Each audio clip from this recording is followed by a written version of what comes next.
નમસ્કાર દર્શક મિત્રો, @ગુજરાતમાં આપનું સ્વાગત છે।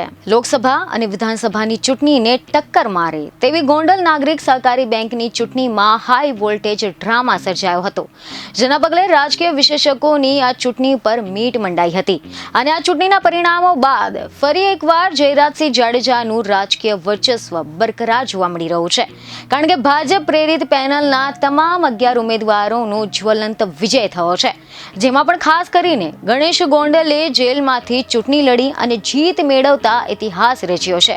ત્યારે હવે પુત્ર ગણેશના વિજય બાદ તેમના પિતા જયરાજસિંહ જાડેજાએ વિરોધીઓ પર બરાબરના ચાબખા મારતા શાબ્દિક પ્રહારો કર્યા હતા।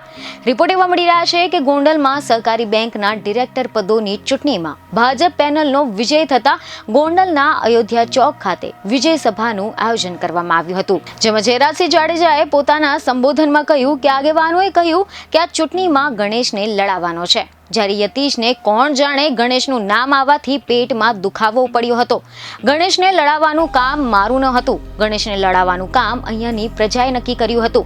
2 દિવસ પૂર્વે યતીશ દેસાઈએ ભોજપારાની સભામાં કહ્યું હતું કે હું હારી જઈશ તો ચૂંટણી નહીં લડું, પરંતુ જેમ રામાયણમાં સુરપંખા હતી જેનું નાક ઉગી જતું હતું, તેમ યતીશનું નાક પણ ઉગી નીકળે તો કંઈ નક્કી નહીં। લોકશાહી છે, કોઈ પણ ચૂંટણી લડી શકે છે। ગણેશ જેલમાં ગયો ત્યારે દાંત કેમ કાઢે છે એવું મીડિયામાં ચાલ્યું હતું। દાંત ન કાઢવાનું તેઓ કાયદામાં ક્યાંય લખ્યું નથી। ગણેશ જેલમાં જાય અને હસે તેમાં કઈ કલમો લાગશે? ગણેશ અને ગોંડલને કેમ જોડી દેવામાં આવ્યા તે જ મને ખબર નથી પડતી। મારે તે અંગે ખુલાસો પણ કરવાનો ન હોય, કારણ કે ખુલાસો તો ગોંડલની જનતાએ મતદાન કરીને આપી જ દીધો છે। નાગરિક બેંકનું નવું બિલ્ડિંગ બનાવવા સહિતના કામકાજમાં કરવામાં આવશે। બીજને ખબર સાથે ફરી મળીશું। ધન્યવાદ।